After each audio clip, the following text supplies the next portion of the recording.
Breaking tonight, we are live in Jacksonville, Florida for a special immigration town hall on the same day that President Trump's Department of Homeland Security issued two very important memos designed to crack down on illegal immigrants on our southern border. Welcome to day 33, everybody, of the First 100. I'm Martha McCallum, and this was President Trump just days here in Jacksonville before the election. The border crisis is the worst it's ever been. It's a national emergency. They hear they get caught again, they go to jail for 5 years. Guess what's going to happen? They're not coming back, folks. Now, our people don't want to do it. Our weak politicians don't want to do that. A Trump administration will cancel all federal funding to sanctuary cities. We will end illegal immigration. We are going to stop drugs from pouring into your communities and poisoning our youth and everybody else. And we will deport all criminal aliens quickly from our country. States like Florida, cities like Jacksonville, part of a movement behind the president's victory, drawn to him by a host of issues, not the least of which was talk like that just days before the November election when, as you remember, nobody thought he was going to win. But those ideas resonated in a big way, and we are here tonight to speak to people who helped to elect Mr. Trump, and we'll ask them how they think it's going so far in the first 100 days and the expectations that were set on immigration policy, its impact on jobs, on safety, on terrorism, and on the culture of the communities that we all live in across this country. So November exit polling from Florida helps to tell the story of why we are here tonight. Among 10% who said immigration was the most important issue for them on Election Day, 69% of those voted for Donald Trump. Among the 23% who said the most important issue to them was illegal immigrants working in the U.S. have to be deported to their home country, 92% of those individuals voted for then Donald Trump. We're going to get to all of that in moments with a town hall meeting that includes lawmakers, law enforcement, and lots of average voters who've gathered here tonight to have their voices heard. But first, we go to the White House and senior advisor to the president, Stephen Miller, who helped to craft the president's controversial executive order calling for more rigorous vetting of immigrants from 7 Middle Eastern countries. Mr. Miller, welcome. Good to have you here tonight. Hey, it's great to be here. Thank you. So everybody is anticipating the next rollout of the next executive order, which is supposed to clarify some of the issues that were perhaps wrong with the first one and then got you caught up in the courts. So how is it going to be different this time? Well, nothing was wrong with the first executive order. However, there was a flawed judicial ruling that was erroneous. The president recently read the statute from the Immigration Nationality Act, which clearly states he has the power as president to impose any restrictions he deems necessary when it's in the national interest. However, because of the exigency of the situation and the need to protect our country and to protect our citizens, the president is going to be issuing a new executive action based off of the judicial ruling, flawed though it may be, to protect our country and to keep our people safe, and that is going to be coming very soon. All right. Grant Burchett is 18 years old, but he wants to know specifically how the second order is going to be different. Well, one of the big differences that you're going to see in the executive order is that it's going to be responsive to the judicial ruling, which didn't exist previously. And so those are mostly minor technical differences. Fundamentally, you're still going to have the same basic policy outcome for the country, but you're going to be responsive to a lot of very technical issues that were brought up by the court, and those will be addressed. But in terms of protecting the country, those basic policies are still going to be in effect. I want to try and broaden the conversation here and not get lost in all this technical minutia. Here's the reality. The United States admits more people than any other country on the face of the earth.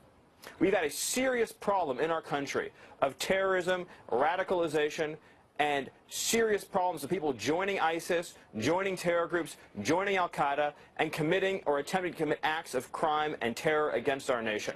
We have seen a huge nexus between this... Let me jump in on you there for a moment. Yeah.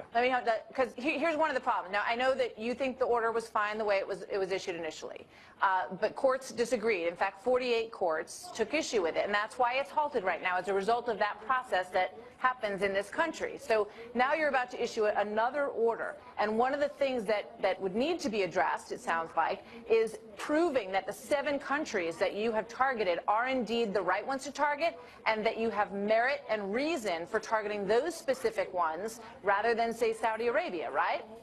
Well, the reality is these 7 countries were designated by President Obama and by Congress in 2015 and 2016. The reality is that these 7 countries, look at Yemen, look at Libya, look at Syria, look at the conditions in these countries.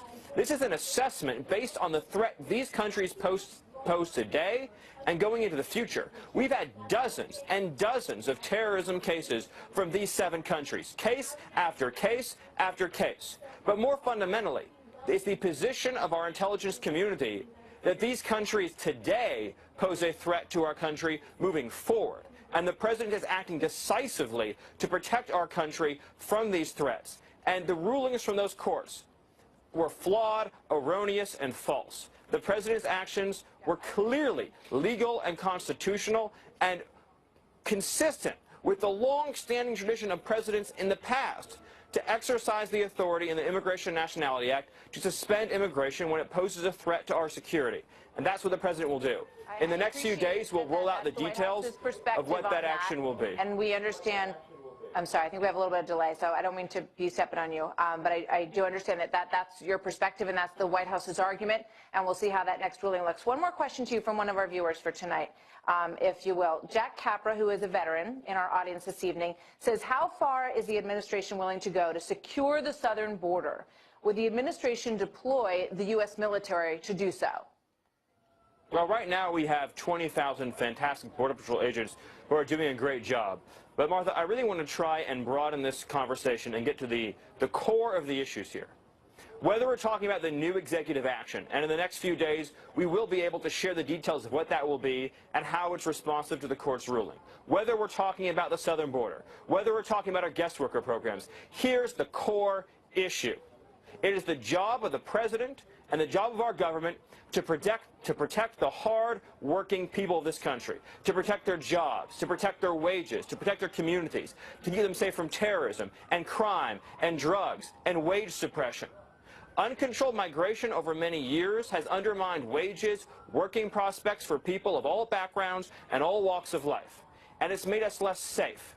Proper controls will raise wages, improve employment, help migrant workers enter the middle class who are already living here, and keep us safe from threats of terror. And this president and this administration is fully committed to doing what is necessary, lawful, just, decent, and right to take care of and to defend hardworking, patriotic citizens and their communities.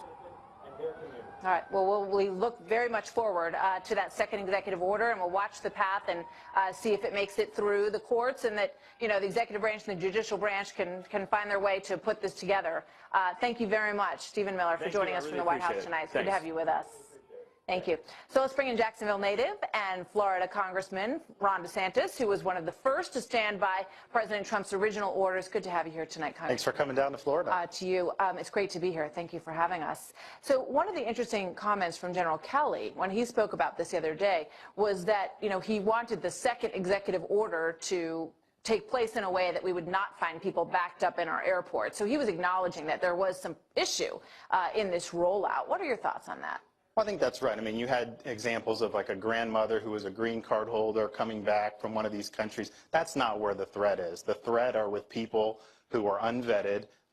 These are countries that are either state sponsors of terrorism or overrun in large degree by terrorist groups. And if you look since 9/11, the biggest change in the terrorist threat has been how much it's expanded in different countries. You have Somalia, other parts of Africa. So you think more than those 7 should be on the list? Well, I think that if you read the executive order, that's a 90-day period. They're also going to be talking with other countries. So people mentioned Saudi Arabia. So maybe Saudi Arabia doesn't have procedures that are acceptable to us. So maybe there will be changes there. But I think we have to err on the side of caution. And my view is we have immigration system, but that immigration system shouldn't make the American people assume risks to their safety by us bringing in people we don't know.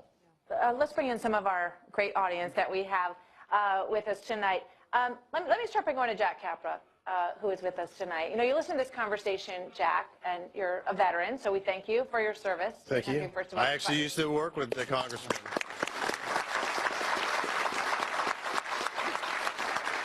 wants your dog to sit up and take notice now, too, so he's paying attention. Yeah, I used to work with the congressman in Guantanamo a few years ago, where we both had duty there. So. Well, welcome. It's great to have the two of you here together tonight, and good to talk to you about these serious issues. You listened to Stephen Miller from the White House. What did you think about what he had to say?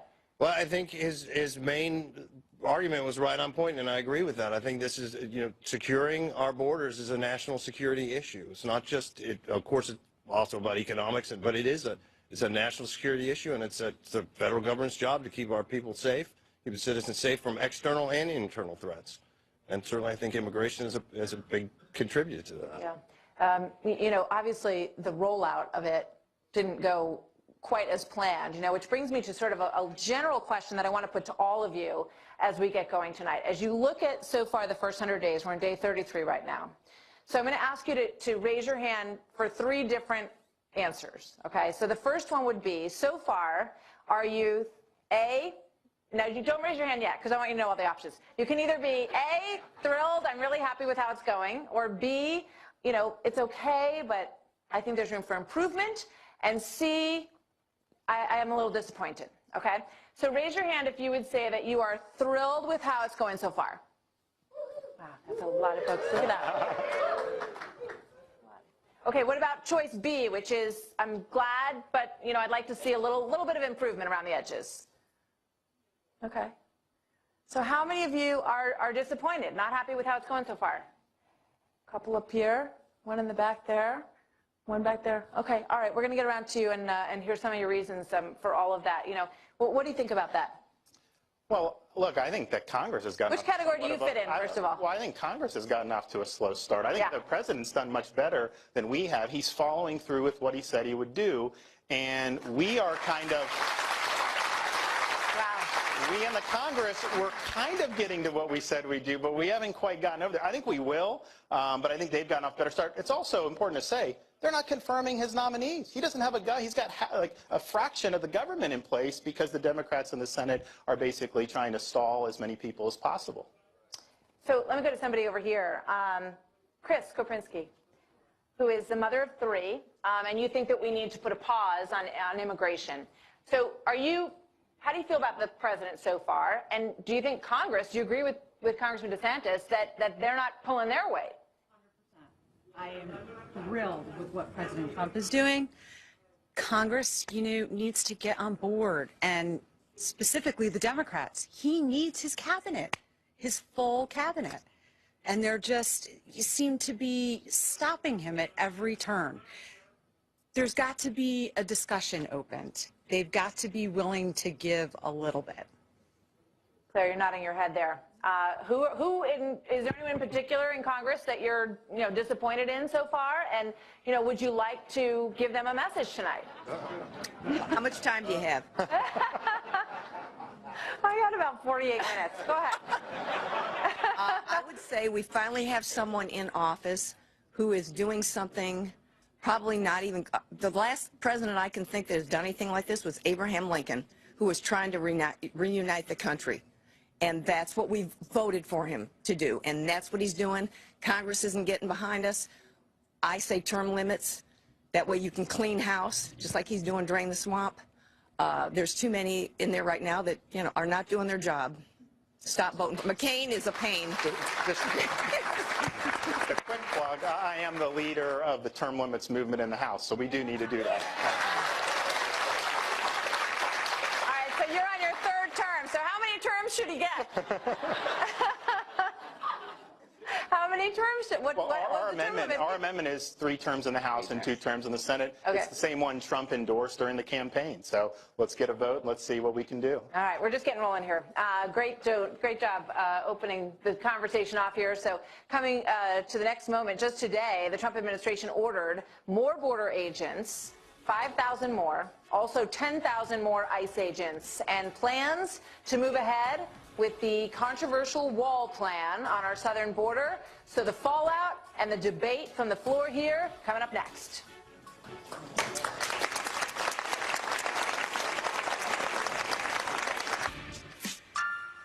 More doing chores for mom per roll? Bounty is more absorbent, so the roll can last 50% longer than the leading ordinary brand. So you get more life per roll. Bounty, the quicker picker-upper. When you've been making delicious natural cheese for over 100 years like Kraft has, you'll learn a lot about what people want. Honey, do we have like a super creamy cheese with taco spice already in it?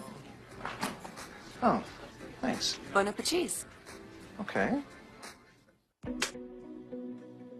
Hi, I'm Frank. I take Movantik for OIC, opioid-induced constipation. Had a bad back injury. My doctor prescribed opioids, which helped with the chronic pain, but backed me up. Big time. Tried prunes, laxatives, still constipated. Had to talk to my doctor. She said, "How long you been holding this in?" That was my Movantik moment. My doctor told me that Movantik is specifically designed for OIC and can help you go more often. Don't take Movantik if you have a bowel blockage or a history of them. Movantik may cause serious side effects, including symptoms of opioid withdrawal, severe stomach pain and/or diarrhea, and tears in the stomach or intestine.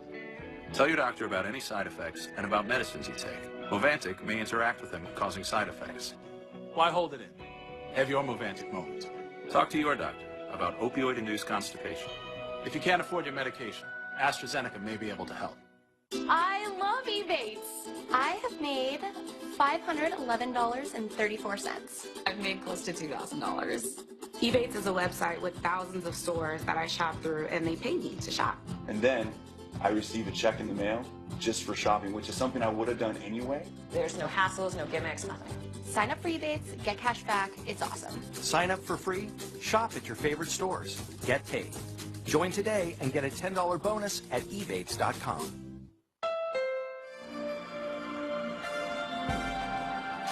Whatever your dream, just keep chasing it. In the all-new Honda CR-V. With available features like hands-free access power tailgate, turbocharged engine, and a sharper, more stylish interior. CR-V, the best-selling SUV in America. From Honda. O'Reilly here. Will the Trump administration actually sue the mayors of sanctuary cities? An investigation, next factor. Don't miss the O'Reilly Factor tonight. At Bo Townsend Nissan, our friendly staff will help you find the right Nissan at the right price. Like the 2017 Nissan Rogue, only $199 a month for 36 months. At Bo Townsend Nissan, it's all about you. Visit online at btnissan.com. It's a new day, a fresh start. Because Time Warner Cable is now Spectrum, redefining what a cable company can be, with promises to make and promises to keep, and over 90,000 employees working hard every day to earn your business. Welcome to America's fastest growing TV, internet, and voice provider. Welcome to Spectrum. At Bo Townsend Nissan, our friendly staff will help you find the right Nissan at the right price. Like the 2017 Nissan Altima, $189 a month for 36 months. At Bo Townsend Nissan, it's all about you. Visit online at btnissan.com. Breaking tonight, just hours before the doors opened on our town hall meeting here in Jacksonville, Florida, the Department of Homeland Security announced brand new priorities when it comes to their plan to deport illegal immigrants. The two memos from DHS Secretary John Kelly today say in part that his agency is going to use public safety to guide their decisions, while the White House made a point of saying that there will be no longer special exceptions to the rules. Watch. For so long, the people at ICE and CBP had their hands cuffed behind them, and when they were going to deal with the mission of their job. The last administration had so many carve-outs for who could be and who couldn't be adjudicated that it made it very difficult for the customs and enforcement people to do their job and enforce the laws of this country. But right now what we've done is to make sure that they have the